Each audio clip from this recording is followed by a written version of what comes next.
Welcome back to the Puck Bunker. This is episode 30 something because we recorded a few and I have no idea in what order we're going to release them.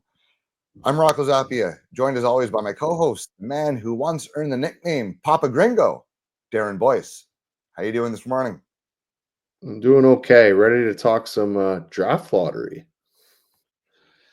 Yeah, so we had the draft lottery last night, or 2 nights ago, I suppose.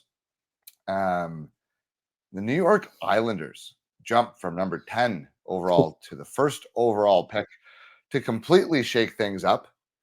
And the Utah, don't call me hockey club anymore, the Utah Mammoth jumped from number 14 to 4th overall to inject another high-quality prospect into their pool. So, Darren, give me your initial thoughts. You put your hands in your face when I said the Islanders. So what's going on there? I tweeted out before they actually won the lottery, like they're going to win the lottery, aren't they?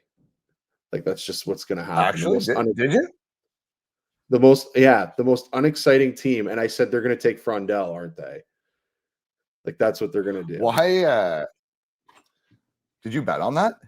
No, I was just like that. It seemed inevitably what was happening in that process, whatever that was with the NHL. Like, why is this so? Anyway. So, like, good for the Islanders. Why is it difficult? What's difficult about process it? They did? It was like a math equation with multiple lottery balls. Like, they don't need to make it so hard. They didn't, dude. They drew 4 numbers. Like, they picked, like, they did like a Powerball thing. They picked 4 numbers. Whoever had the winning ticket. They did do a Powerball thing. You're right. They did a Powerball. How was that? Thing. How was that complicated? It was great. No one. It was live. Yeah, but everyone got to see it. Yeah, but it's an equation. Like between every ball, they're throwing the equation on there. They're eliminating teams from the pick. Like it's drama. Sure. Watching your team get eliminated or like lucky like as it goes. I don't know. Anyway, it's good for the Islanders. They need an injection of high-level talent. I'm just worried they probably might not take the high-level talent there because they're the New York Islanders. So now what are they going to do? Because you're convinced they're going to get Hensler or Fiddler. So there goes our year-long prognostication. I don't even know if that's they were picking 12th, yeah. Or I don't know. Now it's first. I mean, they should still go with Schaefer. I don't think that's. I mean, it's a possibility they go with Misa though. Like that. If they take Schaefer, would they be the only team ever to take both a defenseman and a goalie first overall? I don't know. I mean, Pittsburgh took Fleury first overall. Ever take the guy first overall? Like I don't know. I don't think they took a defenseman first overall. No. Not that it really matters. Like the defenseman's the right pick here, but I mean, I agree. I could see them taking. I could see them taking Misa. I could also see them taking Hagens. I could also see them taking Hagens. Yeah, like to play with Cole Yzerman. Yeah, they like their U.S. guys. I mean, he's kind of from around there, or at least has been a fan of that team before. Like it's just. I could see that happening. I mean, they should take Schaefer. That should be the guy that they take. That's who I project them to take. I don't think you can go wrong with the defenseman here. But I mean, they're kind of a crapshoot because they've moved up in the draft. So I mean, it's literally just who they like best or what they like best, and it's still a win for them. They don't really care. So I mean. Yeah, I mean, I would say if they really liked Hagens, they should maybe trade down to 3, maybe. But you know, because I think a team would like to move up. Well, and like, okay, so with them winning, if they like Hagens and they want him 3, like I could see that happening where they move around and pick up a secondary asset because like before last year they had Yzerman with their first round pick last year, 20th overall, but before that they had 4 straight years where they didn't even have a first round pick. And one of those years, they didn't even have a second. So they lack dynamic players too, kind of in their system. So this is good for them. Their last first round pick. Their last first round pick was 2019, Simon Holmstrom, who's actually developing into a player. I think he scored 20 plus this year, so good on him. And the year before that, Oliver Wahlstrom, who's had some struggles with consistency. They got Dobson that year as well. Yeah. But pretty bare cupboards in terms of top end talent. So they definitely were a team that needed the win. I think certainly much more than Chicago or San Jose.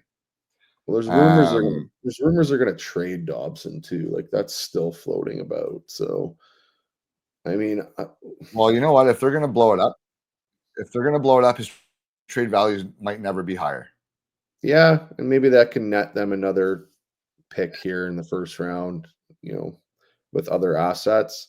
I mean, I could also see San Jose moving up. Just that so I was kind of speaking to some other pundits on Twitter about this. For San Jose and Chicago, it actually would make sense for them to use their assets to get the stud guy now.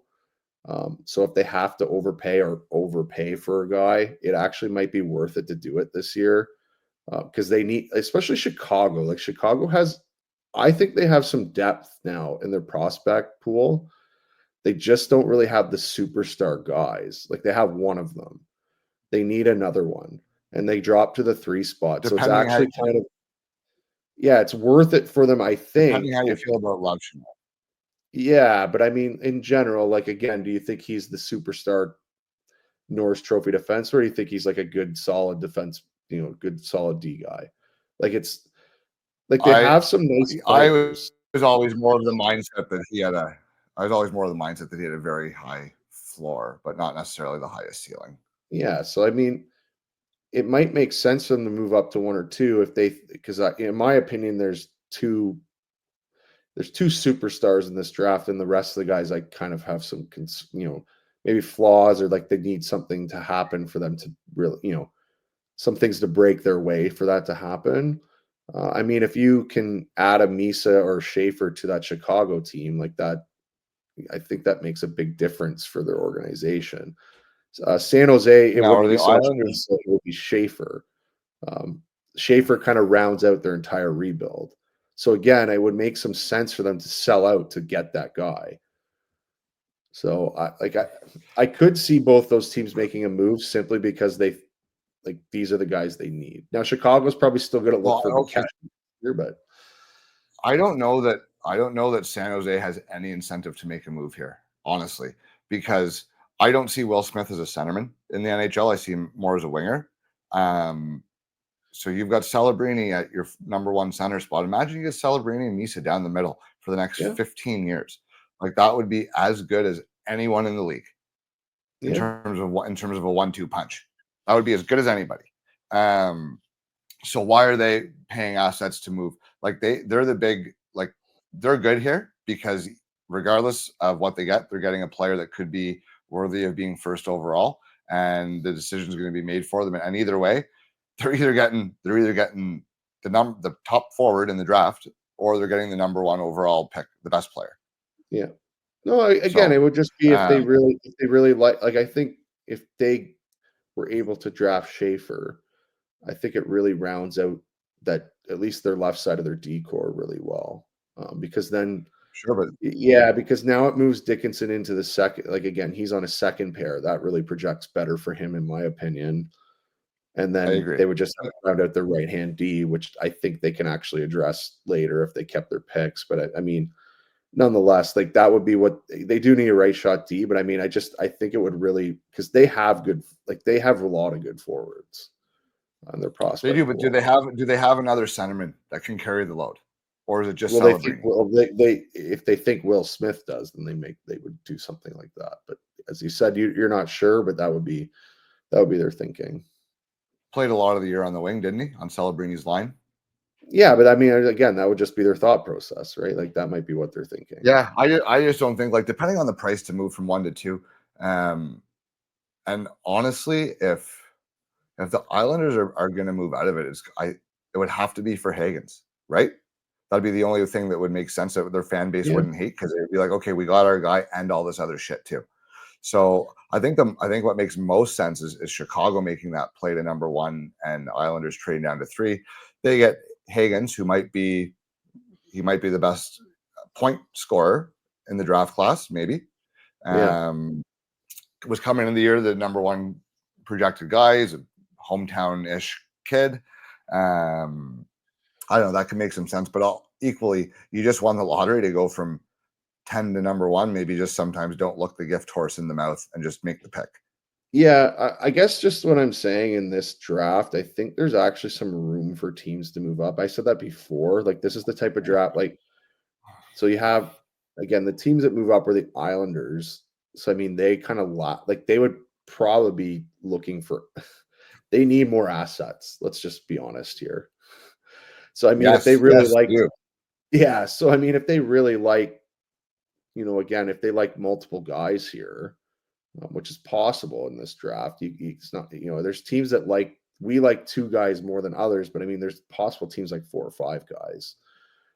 Might make sense for the move down. Then you have teams like San Jose, Chicago, even Nashville kind of increase their asset pool with this draft. Like, they have things to move if they really wanted to move up for a certain guy.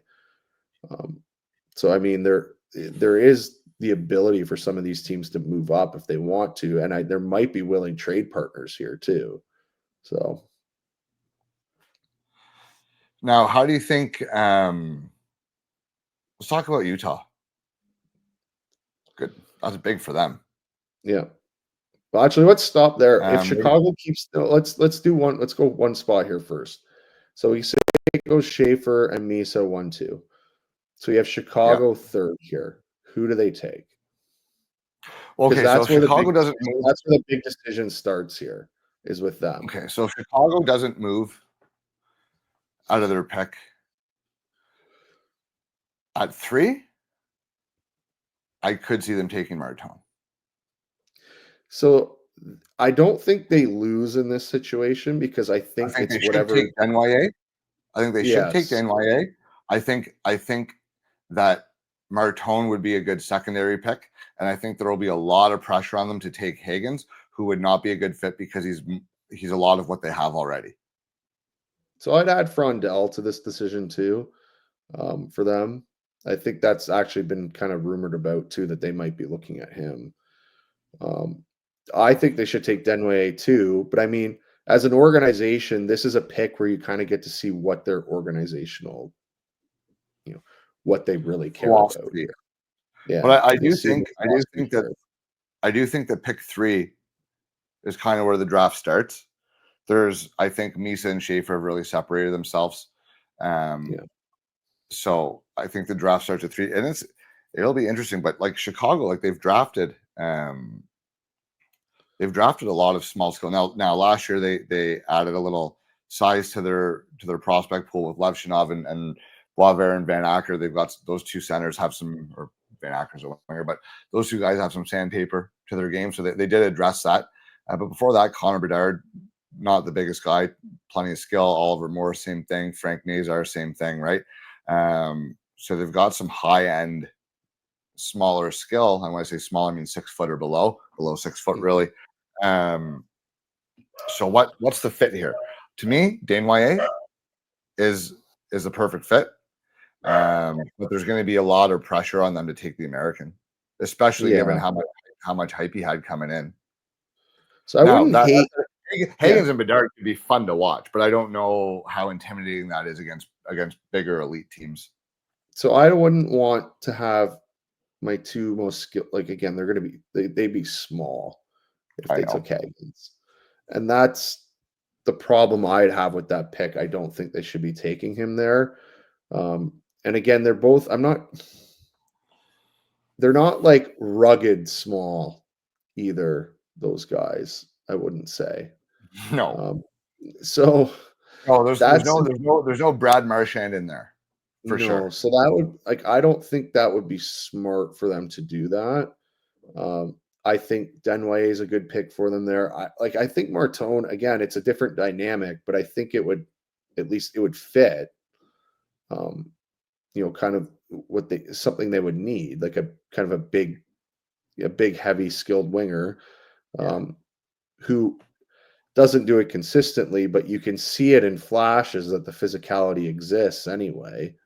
At least now he's playing. Now again, he was playing in the World Exhibitions here, saw one of those games, and he actually looked quite good. He was engaged physically, which is nice to see.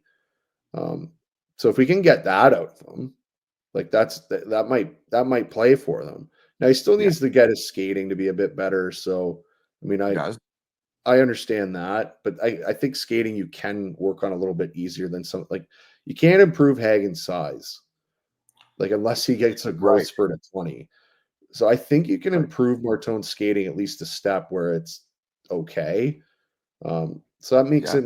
And as we said, we put him. Well, at least we've put him above Hagens simply because we believe he might be able to perform in a playoff format more than Hagens would be.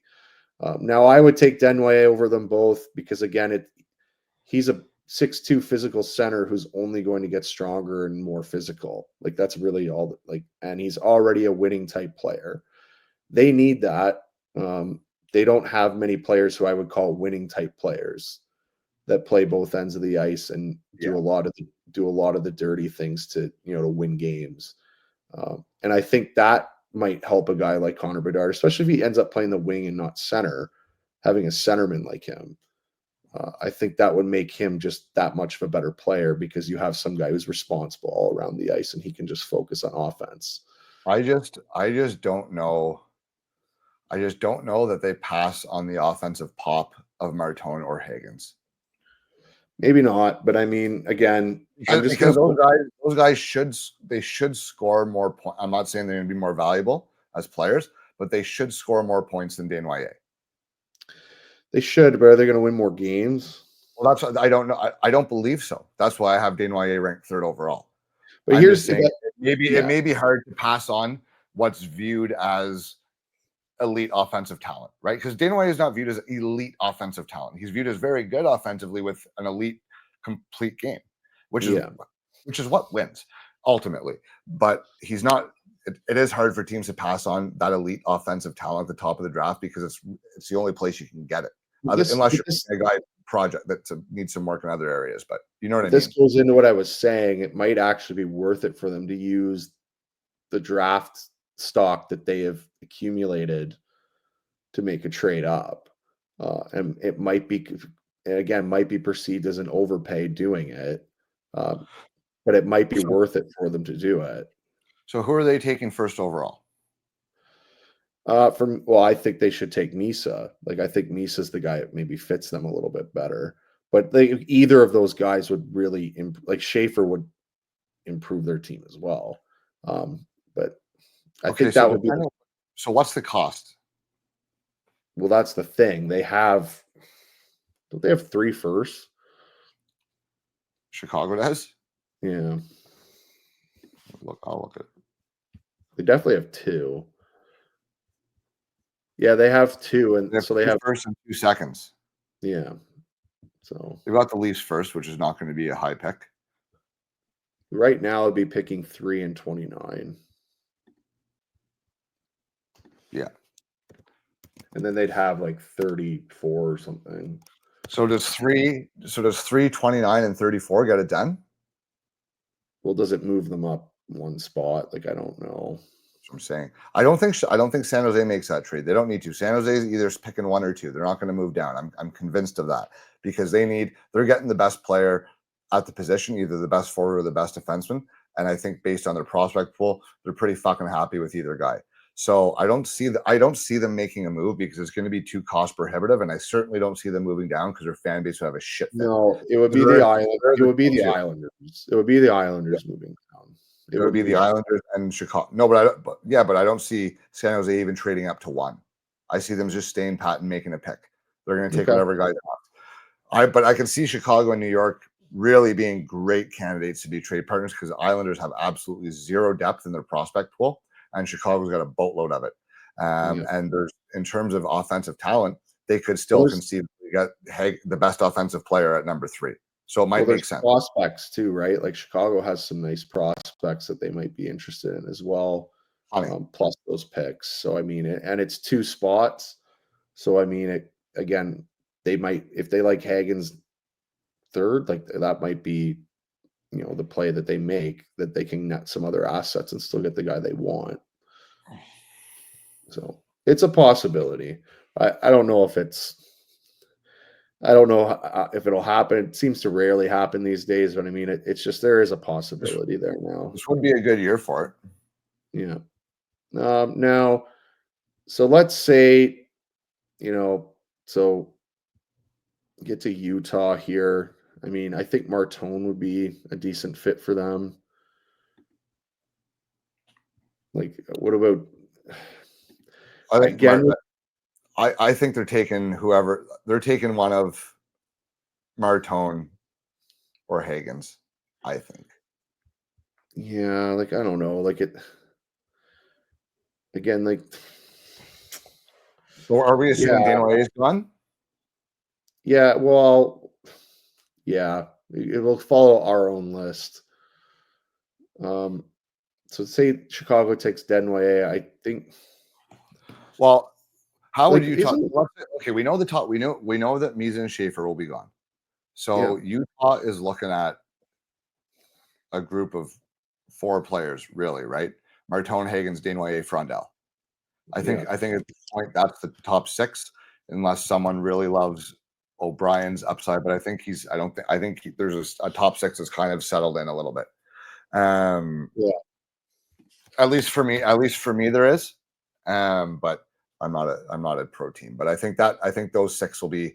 I think Meesa, Schaefer will be 1 and 2, and then those other 4 guys I think could really honestly go in any order, depending on what the team's like. Yeah. I could see arguments for all 4 of them being first or fourth, depending how you want to slice it and what things you value. So you got an excellent 2-way center with great size. You've got a high-end elite offensive producer that's small. You got a elite offensive winger that maybe has some foot speed issues. And then you've got a guy who's just really good at pretty much everything. A little bit of a jack of all trades with Fondell, who's a little more smart than he is. He's more of a smart player than he is like a highlight reel, physical, dance and dunk kind of guy. So it's pick your poison. But I think for Utah, they've shown a proclivity to draft size lately and draft some harder players. Simishev, huge. Daniel Butt, huge. I think they've got a potential number 1 center in Logan Cooley. TJ Ginla is going to be an absolute star, an absolute superstar, I think, in my opinion. Cole Beaudoin is going to be probably an excellent 3rd line center, and maybe there's some upside to be a number 2, but I think at worst he's a number 3. Could they use a guy on the right side? Sure, but there isn't really one at this spot, so I think they're looking at one of the forwards. I don't know. Martone fits their draft model because he's got that size, and Martone, Ginla, and Cooley could be a pretty fun line for them down the road. That's my thought. But if they can get Desnoyers or Frondell, and then you've got Cooley, either one of those guys, and Beaudoin down the middle, that's a pretty nice look as well.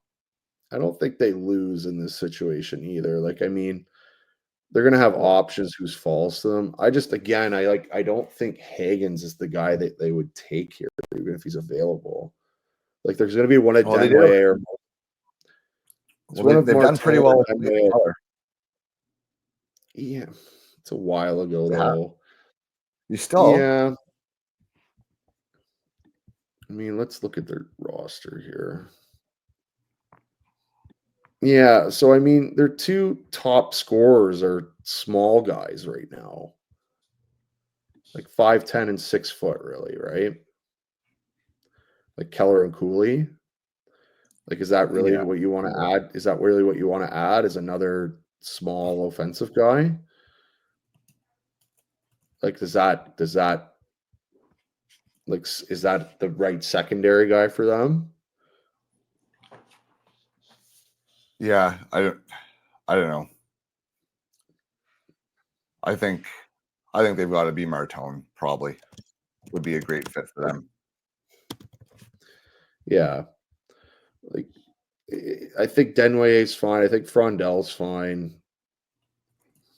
Like I'm not sure. I'm not sure that you can take Hagens. Like it kind of permanently puts them with a smaller team. Yeah, which I don't think they want.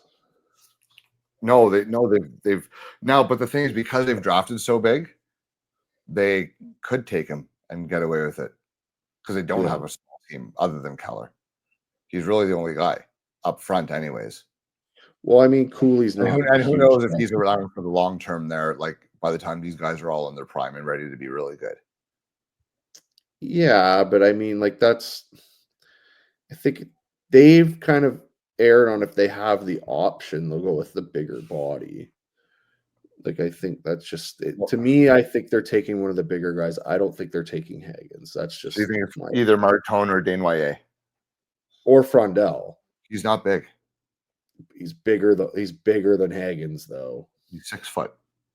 I know, but I just don't think they'll be taking Hagens at the 5'10". Not small, but he's not big. Yeah, I think they would. I would take Martone if I were them. Nashville at 5, they got to be praying that Hagens drops to them. Yeah, they would take Hagens. They need the more dynamic talent. They don't have any. Like, that fits for them. And then Philadelphia basically, or Nashville takes Fondell. Like, maybe that does seem to be the historically who they take. The great two-way player. The unexciting guy, but he ends up being like a solid NHL player that, wins his minutes. I think they've got to be trying to get the most offensive upside. I do too. I just wouldn't be shocked. But it also equally depends if they want to give this team they've put together one more year to get it figured out. Because then maybe you do take Fondell. He could probably play pretty damn quick. Yeah, well, he could play quick. Like, I've said it before. I think he could make the NHL. He'd be the first guy in this draft class to make the NHL. It's very possible. I think he's more pro ready than some of these other guys. So it's either Nashville's going to go with the high end talent guy in Hagens, or they're going to go, in my opinion, that, like, again, they have that historical franchise type guy. The Desnoyers and the Frondells are there. I think those are options for them too. But I do think Hagens is the right fit for them. Unless, and again, I think I don't know you could be there. No, I think Hagens is more an option for a high end option for both the Islanders and Nashville. I think those are two guys that they would like. Those dynamic. They don't have those dynamic guys in their organization, or a guy at least has the potential to be that dynamic type player. So those are the two kind of landing spots I kind of see for him. But I mean, they could also go again with, they have some really good, they have some star talent naturally. They have some good players. They could maybe, again, I don't see how a two-way guy would be an issue with them either.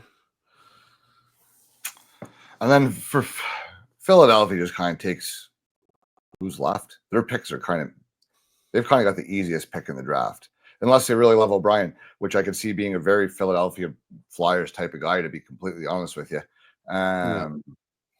Let's assume O'Brien's there, and it's one of Desnoyers or Frondell, probably.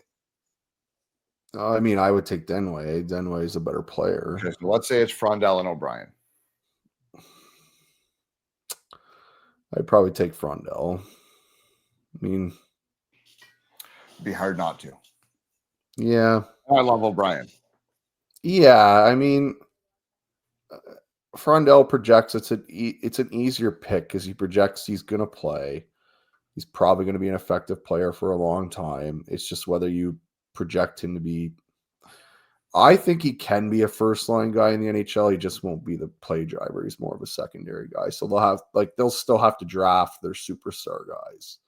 Unless they think like Mishkov's but they'll still have to draft their superstars. So other than playmaking, I think Frondell's probably had playmaking and size. I mean, always thicker, but height, I guess. Other than playmaking and height, I think Frondell's got O'Brien covered across the board the rest of the way, sort of thing. He's a better player. Like he is right now. He's a better player. a little more projection going into O'Brien, although I do think he might have a higher ceiling. I mean, look, O'Brien could be like an 80-point guy. Like that's kind of what I think you're looking at. He could possibly be that type of guy. But I mean, there's things there are question marks there. Like, does he skate well enough? He likes to play with the play slowed down. Like, is he good enough to do that at the NHL level or at the pro level? Like, he doesn't really shoot the puck a lot. Well, I said to you off air, he kind of reminds me of like be the third Strome brother, but like in the middle. He's not as big as one, a little bigger than the other. I think they both have kind of foot speed issues. They're both very high end passers of the puck, and they've both played in the league for a long time. And I think obviously Dylan Strome has gone on to more offensive success than Ryan Strome has, but I think that might be a good range of guys for O'Brien in terms of offensive totals, where you're kind of 45-50 on the lower end and maybe 75-80 if things go right. Yeah, but again, that takes a while to develop if he is going to have that first line talent. But at 6 overall, that's okay. But like, what's Fondell then? I have Frondell ahead of O'Brien. I'm just making the argument, but what's Frondell? I don't know. You'd say he's a elite two-way guy, 30-30 guy. We've argued about this. I think he can score 30 goals because he has a good shot. 30-30 guy from here. He'll play on a power play for that, but then he'll put him on. I think he's the type of guy who can play on any line and be a contributor. But like, if you're expecting him to drive offense 5-on-5, I don't think that's going to happen. Like I don't know that it won't. If you put him in an offensive line, I think he can. If you get him with a couple skilled guys, like let's not forget, he just broke Pasternak and Nylander's record. That's what I mean. That's what I mean by a secondary guy. Like if you put him with two high skilled guys, like those are the guys that are driving the offense in the line. Well, would you say Pasternak are Pasternak and Nylander secondary guys? He doesn't have the skill level. He doesn't have the skill level of those guys, though. I don't see that. He just outscored them both. But again, I don't see that type of guy. It's not what I don't either. But I also don't understand these like questions of his offensive upside. Like I don't think he's going to be a 45-50 point guy.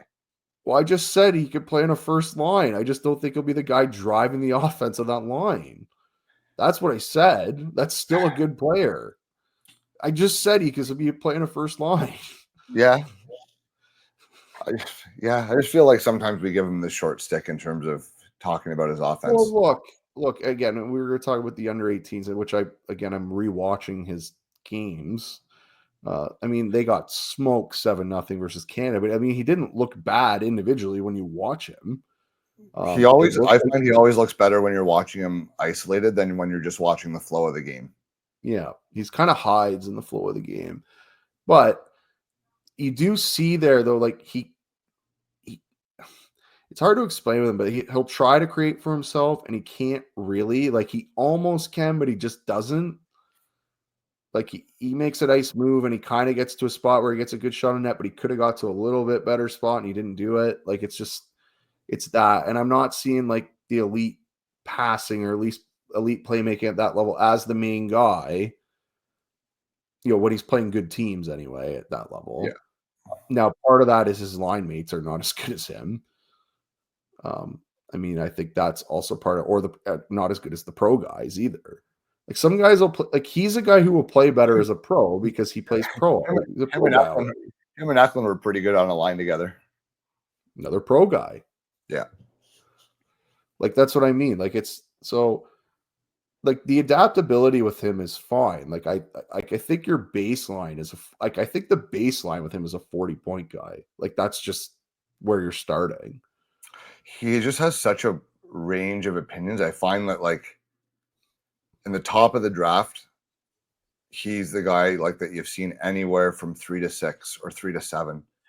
But if you want to take him 3, there's no problem with that. You're making you're making a safer pick. So like, he'll play. The bust risk is practically zero. your baseline is already probably an effective third line player. That's your baseline with them. That's worst. The worst outcome. Yeah. You got to do better than that in the top 5, though. You do, but the thought process might be, we have the baseline of this guy. You just said this guy broke records in the Allsvenskan as an underage player. So there is offensive upside here, and he's young. So like, we can actually, again, our baseline is this guy already does so many things well that he can play, and we haven't even really tapped into his offensive side yet. We think he's a 40-point guy right now. Next year, next year. No, but I'm being serious. Like, that might be what they think. I agree. Yeah, I agree. He could be 40 points next year, 35, 40 points. He gets the projection is what he is past that. Is he 15, 20 points better than that at his best? Or is he 40 points better than that at his best? So here's what I'll say when it comes to his offense. I feel, personal opinion, we're going to see incremental improvements from him right up until he's 26, 27, 28 years old. Because the thing with him is, like, his hockey sense is so good. And the longer he plays in the league, the more little tricks he's going to figure out to allow him to produce points, even though he might not be coming in. He might not beat a guy 1-on-2. He might not split the D 1-on-2 or something like that. You know what I mean? Doesn't have that necessarily highlight reel skill that maybe a guy like Hagens have. But I feel like Frondell is going to be very excellent. He's going to be playing with other NHL players. His hockey sense is going to show more because guys will read him better than junior players read him. And there's so many little times where he'll make like a small push where he's open for a split second that he doesn't get the puck in junior that he will in the NHL. Or little plays, if he makes a quick little delay and opens a guy up, a guy's going to hit a lane just a split second quicker. And I just think his brain power is going to show more at the NHL level. And the more he plays, he's just going to be smarter and smarter player out there. And he's already excellent defensively. So you're making the argument of why a team would take him third. Like, that would be the argument here, like, that you're making. Like, what you're saying right there is what they're saying at the table, the people who like him. Yes, that this is a smart as fuck hockey player who is already good two-way and who has top 3 shot in the draft. Yeah. In terms of his one-timer. So stick him imagine him on a power play as a trigger man. Like, and guys can find him all the time. Yeah. Dangerous. His shots as good as his one-timers, like Josh Norris, I think. Like, I don't think it's Patrick Laine or Alex Ovechkin, but I think it could be in that next tier of guys like Norris, where you're a pure trigger man on the power play and really good at it. And I think he's probably better. He'll probably end up being a better 5-on-5 player. He'll be a far better 5-on-5 player than him. Yeah. So, like, if that's what you're looking at, a 30-goal guy who's sick on your power play and who can take the toughest minutes 5-on-5, like, that's a pretty sick fucking player. So there you go. His upside is a Selke winner. Yeah, it is to me. So is Desnoyers, though. Like, I think that is. I completely agree. The only thing, look, I only have Desnoyers ahead of Frondell because he's 2 inches bigger. Otherwise, I have them pretty damn close across the board. Desnoyers is maybe a little better playmaker. Frondell's a better shooter. But other than that, they're pretty Fondell's more developed right now, too. Like, Desnoyers isn't. Yes. And I think Desnoyers is actually more physical, which, again, I think gets glossed over by a lot of people. They don't. Frondell's better today, though. Yeah. But with Desnoyers, I don't think people realize how physical a player he is. And he's playing physically at like 178. Well, when everyone stops, like when he plays in the Memorial Cup, and they should beat Chicoutimi in the finals. I'd be very surprised. Playing Rimouski. They're both in the Memorial Cup, by the way. They're in. Oh yeah, because Rimouski's a host. Yeah. I mean, but that's the thing with Desnoyers. Like, you really like that he goes out there and he hits guys. And like, he's not really doing a whole lot at the moment because he's not big yet. But again, when he's playing at 210. Like, he's going to be hard to play against. Which Fondell already is almost 200 pounds, I think. So, like, again, which also bodes well that he can play pro quicker. Yeah. He can play in the NHL quicker. Like, that's what I say when it's like, well, he could play in the NHL. Flyers would be a good fit for him. I think that they would be happy to have him. They need players like him. Frondell. So I would take Fondell if I were them. If they have that decision to make, I think that's the pick you make. I think you take the guy. They need young guys who are going to play. Now, I think Boston might be the big loser here in the draft lottery. Coming out of that top 6, right? They were 5th, and they got jumped by 2 teams, which was very unlikely to happen. Yep. So they've got to be a little pissed off about how that went, but equally fuck them because they've been so good for so long. So I don't really have any pity there. I'll say this: they're a team that hopes Desnoyers falls to them. Yeah, he won't though. But they're the team that is begging for that to happen. Now, Boston. I'm going to throw out a few names. Jake O'Brien. Yes, that would work for them. Rada. Yeah, I think they need the centerman more. Brady Martin. Yeah, I'd take O'Brien. I know what you would do, and I would take O'Brien too. But it's Boston fucking Bruins. Does Brady Martin not screen ball? And I'm only saying this because I saw one of the guys on Daily Faceoff put the mock draft, and he had Brady Martin number 7 to Boston. At first, I thought it was fucking crazy. And then I'm like, well, that kind of actually makes sense in terms of their organizational history and what they typically would value. Would they take Roger McQueen after taking Letourneau last year? Shit, yeah. After taking what, sorry? They took Letourneau last year. Like another big guy that they just, like that massive guy that they wanted to hit on, but like, I mean, he's a project. This McQueen's different. He's obviously a far more skilled player than him. He's just been hurt. There's the same risk involved. Okay, yeah, but different doing it at 25 versus 7. I'm just asking. If Letourneau never plays and you use a late first on it because you thought there was a lot of upside. I'm not saying he's never going to play. I'm just saying worst case scenario, if that's what happens, you're not all that pissed off about it. You can afford to bust on a late first now and then. But to do it at 7th overall, there's a lot of risk there for me, and there's some pretty good options still on the board. So that being said, if McQueen's healthy, he's not available at 7. So what do you do? Yeah.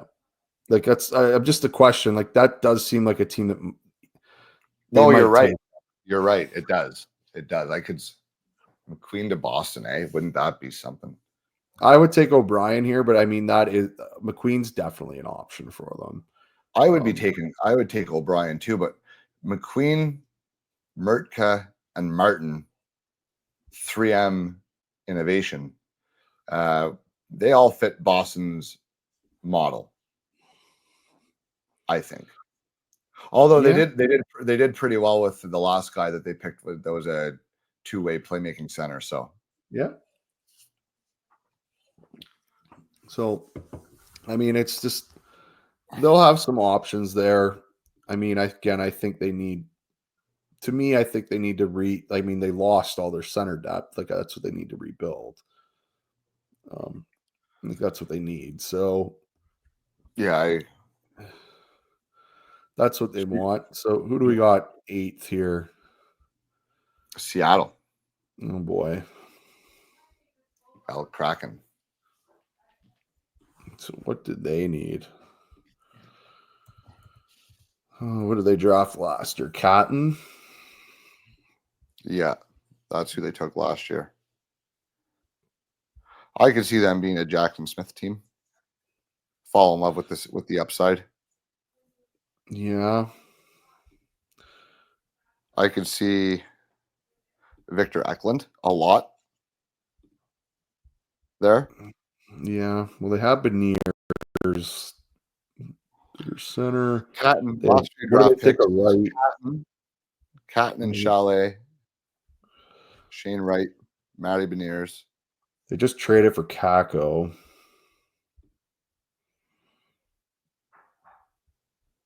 Kind of need a defenseman, don't they? Yeah, I think a D is the pick. It's got to be Mertka. Merker or Smith? Yeah, I think they are taking a D here. I mean, they have Riker Evans, who looks pretty good, but yeah, it'll be one of the D. I think that's the right decision for I think them. they need a defenseman, right? Yeah, I would take a D Now, if who I would you were take them. them? Which one? I think I would just. They kind of have their. Well, how old's Dunn? I don't think Dunn factors into what they're drafting right now. I'm just thinking who they have. Like Larson and Montour over 30. Like Evans is their best young guy. He's a lefty.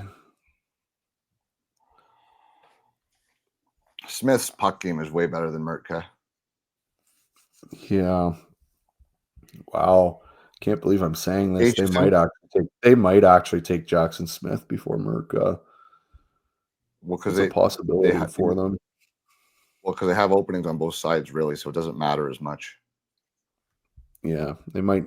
Yeah, but I think they actually need like the higher upside athlete there.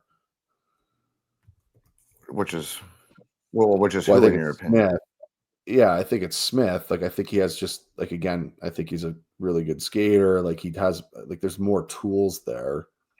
Yeah, like they don't need an insulator type. Like, I think they want to take a shot on a guy who can do everything. So we think Jackson Smith. Yeah. And does Buffalo take Eklund or Mertka? I think they need defensemen, so I would have them taking Mertka. I think I would too.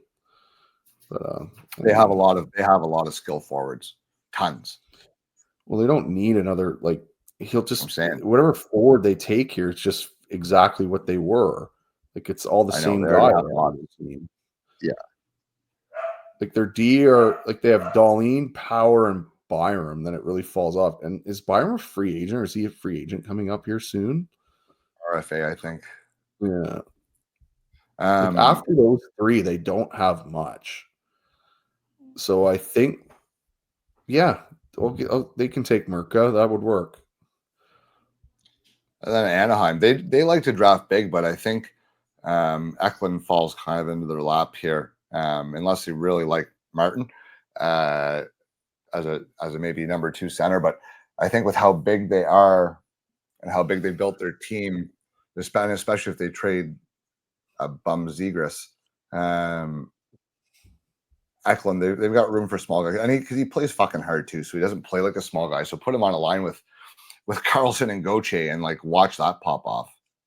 Yeah, I think Eklund's probably fits again how they. But he doesn't fit their draft model. But they've drafted so big that they might not care that he's small. And he plays bigger than his size. Oh, I mean, I think Brady Martin might actually be an idea for them.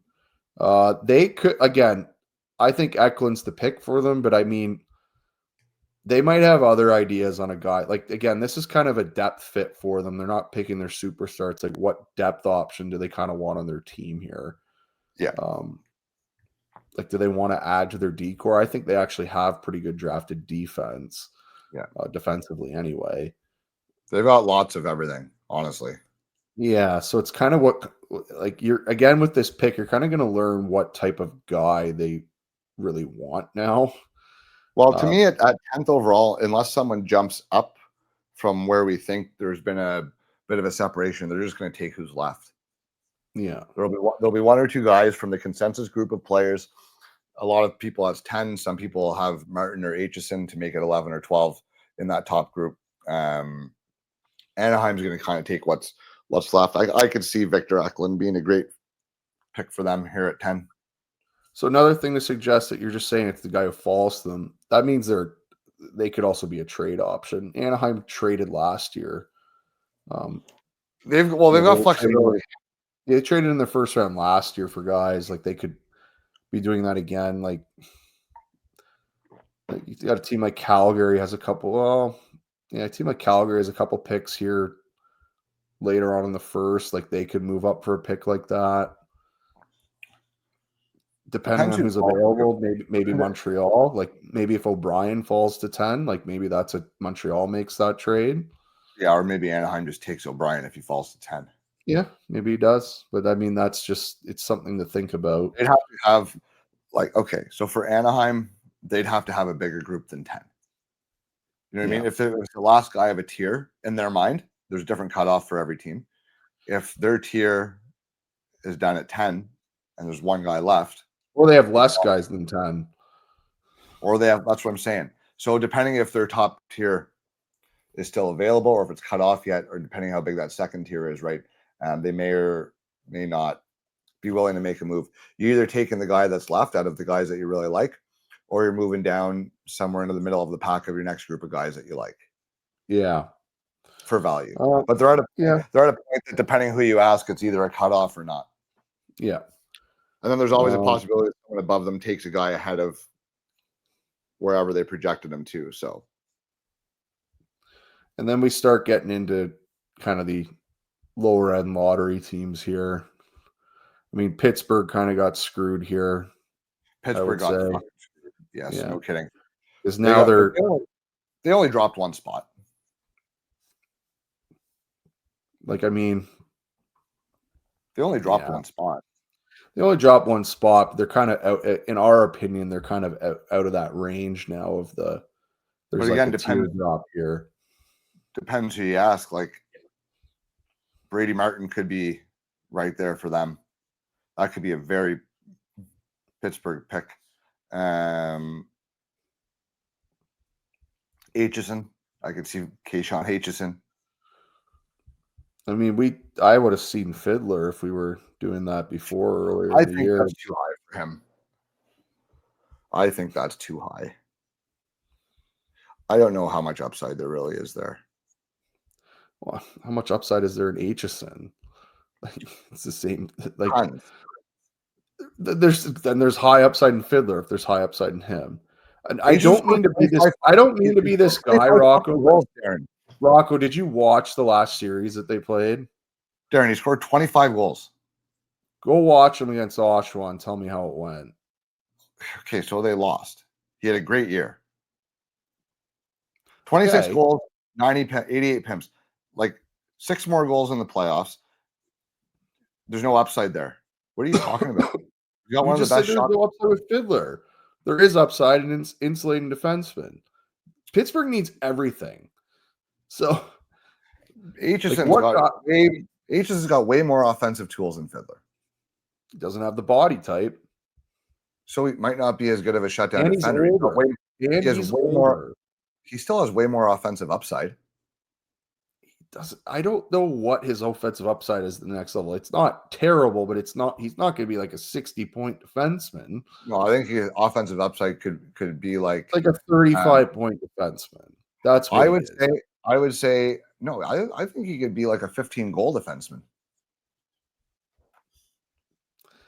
Okay, and gets 20 assists. Like, I don't know. I don't see him as like he's going to be an exciting player. I don't know if he's a shutdown guy at the NHL level, but I mean, he's going to be physical and exciting, and he'll score some goals. Ekman Larson scored 20 with a bomb. Chychrun scored 20 with a bomb. And neither one of those guys are considered like unbelievable defensive players. They're good, but they're not like. Chychrun's a better skater than him. He is, but he did most of his damage. Ekman Larson's pretty big. Like, yeah, but you don't need to. Okay, but you don't need to skate well or be big to take one-timers from the point. That's great. No, like that's where his offensive upside is, because his shooting ability from the point standing still. Yes, but his defensive upside also isn't as high as you're saying it is. I don't see him as a shutdown defenseman in the NHL. Like, he's not going. No, I think he is a mid to lower pair defenseman in the NHL. He is not a first pair defenseman. Fiddler has more defensive upside, but Aitchison is far more. Fiddler has almost no offensive upside. Okay, but again, but like Aitchison does have offensive upside here, so he's going to go ahead of Fiddler. Well, I think that's the wrong pick, because I think one guy will be better late in the playoffs than the other guy. Really? What? I don't get it. You just don't like Aitchison because he's 6'1" instead of 6'2"? No, it's just there's some concerns when you like. Again, I don't think he's the greatest skater. He's not the biggest guy, and like he skates fine. He skates fine, but it's not going to hurt him. So the one things I like about him, physicality. That's really good, really exciting. He has a good shot. I don't see him as a great playmaker in terms of a power play guy. So I don't know what you're up. He's a second power play guy, probably. But it's 11th overall. So that's good. Okay.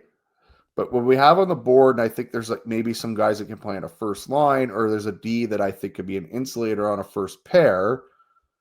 I will take that ahead of him because I don't see him as a first pair guy. So who would you take 11 then if you're Pittsburgh? Who is the most upside here of anybody? That's probably who they should take. Well, we're Lakovic. Probably. Lakovic. The other option for D would be The other option for defense would be Hensler. What upside is there? You want to talk? So you would take Aitchison ahead of Hensler too? No, I'm not saying I would. I wouldn't do that. I would take Hensler over. You just said we're taking an upside guy, and then you said Logan fucking Hensler, who's about as steady Eddie as they get in this draft. Well, I just saw that he's available. Just see who. McQueen? Yeah, McQueen would probably they should probably take a shot on him. Like there's the upside, right? Yeah, there's the upside is McQueen. That's your upside pick, and that's probably where he should go. I could see Dubas liking Carbonell. Fuck's sakes. I could. I don't know that. Here, you know what? No. I'm gonna give you another one here. You're. I don't know if you're gonna get mad at me or not. Kyle Dubas, Cole Reshny.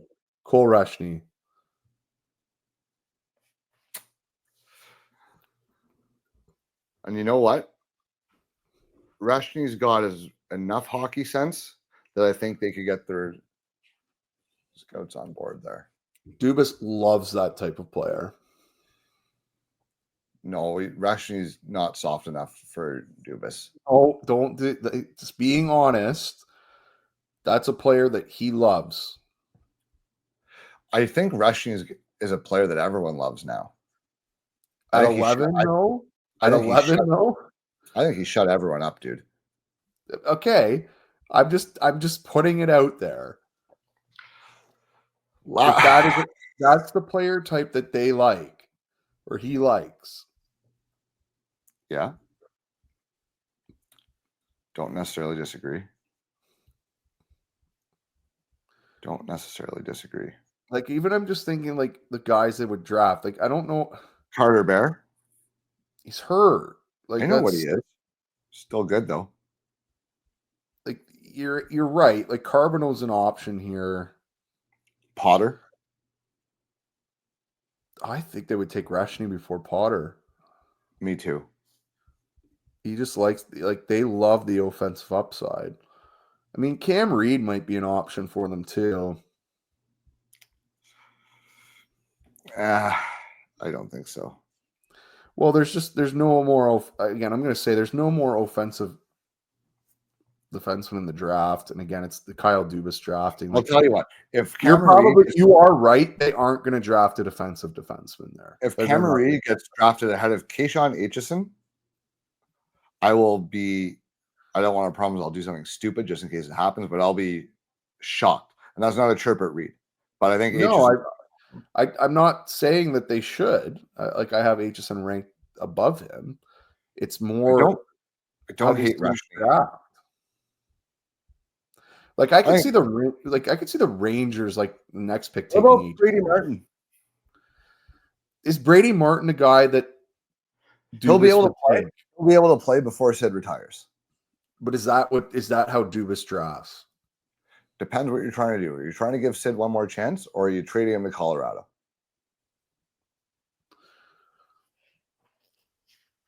Brady Martin's an option for them. They have McQueen's the high upside option, If they Martin, go with McQueen, and Reshny would be my 4. Yeah. If they go with how they draft in Toronto, it's probably Reshny. Like, yeah, okay, and yeah. And like, I'm not actually saying that they should draft him there. That's just. Oh, I know. McQueen or Anyway, Reshny. we'll do the top 12 here. We'll do the Rangers, and then we're good. The Rangers scream Martin or Aitchison to me.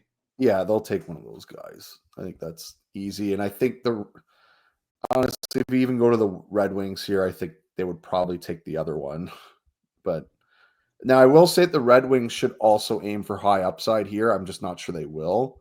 But they're a team that could take Lakovic. I was going to say I could see Detroit taking Lakovic. Now, when we did that mock draft exercise and they were picking in the top 10, I didn't like the pick there. But at 14 or whatever they are, 13, 15, I could see Lakovic being. Yeah. And then we get to Columbus at 14 in the draft. We did a mock. They took 2 defensemen. I agree that they should take one of Hensler or Fiddler here.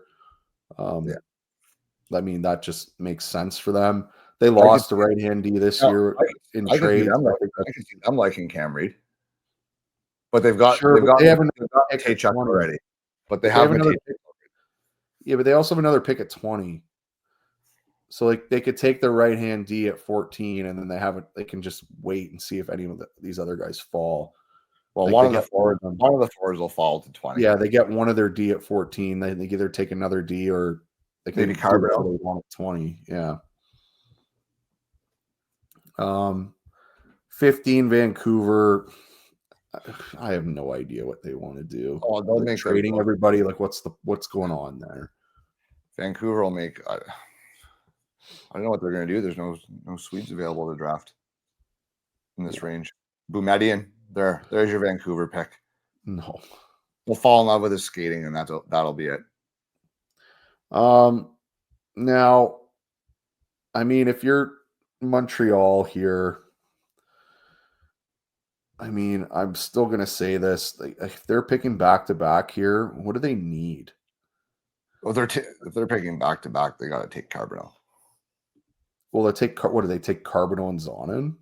Carbonell and Hensler, maybe, if he's not gone. Just take the 2 French guys. Yeah, they'll probably take one of them. That would honestly, let's do it. Let's go, Montreal Canadiens. You're going to take 2 French wingers. Actually, maybe a center. Zonin can play center. The last time Vancouver took a Canadian in the first round was Jake Virtanen. That didn't go too well for them. Yeah, well, neither have all their other first rounders other than Hughes and Pettersson. So,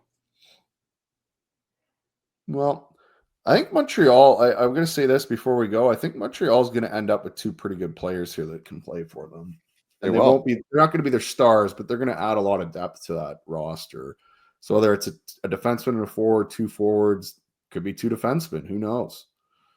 But so they have back-to-back. That's fun. At 16, 17.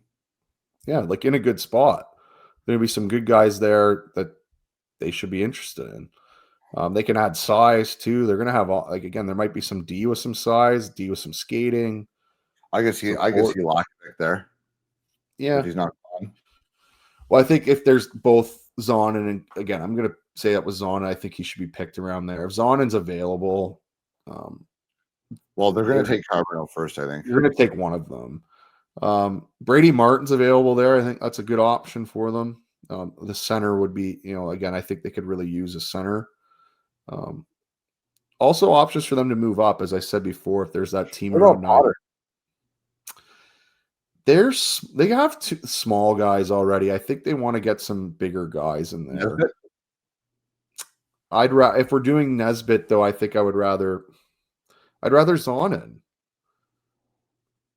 Spence is an option.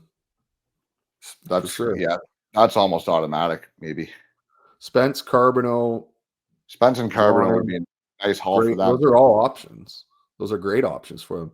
Because again, they're looking for secondary size, but guys that can play up and down their lineup. They have their star players.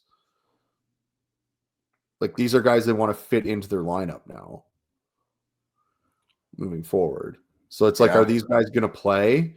And like you go like, so Spence, yes. Like Spence is the guy. Like yes, he'll play. I think they can afford to take a swing on Carbonell's upside here because they have both picks. Well, even throughout the year, we could see. I think there is. If you coach Carbonell, I think you can make him into maybe a lower lineup guy if you just tell him what to do.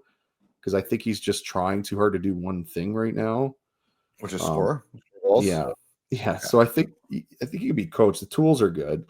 Again, Brady Martin would fit. Brady Martin would fit them perfectly. He kind of Carter Bear would fit them. He would be the Gallagher replacement. I mean, they're going to have options there. I think they take a safe guy and an upside guy. They could do one of Fiddler and Hensler, one of the D, and then pick one of the forwards. Like, it just round out their lineup if they want to do that. Because I think, is Mayu their best right-hand shot D, like the young guy right now? Is Reinbacher a righty? Yeah, he's a righty. He's a righty. So, I mean, I don't know. Like it's whatever they want. Do they want D depth or forward depth? Well, like lots of depth. Yeah, whatever they want. They'll see what's there, but good place to wrap up, I think. Yeah, Habs are in a good spot, man. Habs are in a great spot. I hate to say it, but they are not in a bad spot. They're in a great spot, dude. They're in a great spot. They got Lane Hudson's the real deal. Yeah. So yeah, Nick Suzuki's the real deal. Cool. All right. Well, thanks for watching. I don't know when this is going to come out, maybe before our other ones, or maybe it's been after, but we did some cool episodes in person. So we'll get caught up here on some posting, some stuff, and you can expect lots of us from between now and the draft. So thanks for tuning in, and we'll see you next week. Thanks, Boyce. See you later.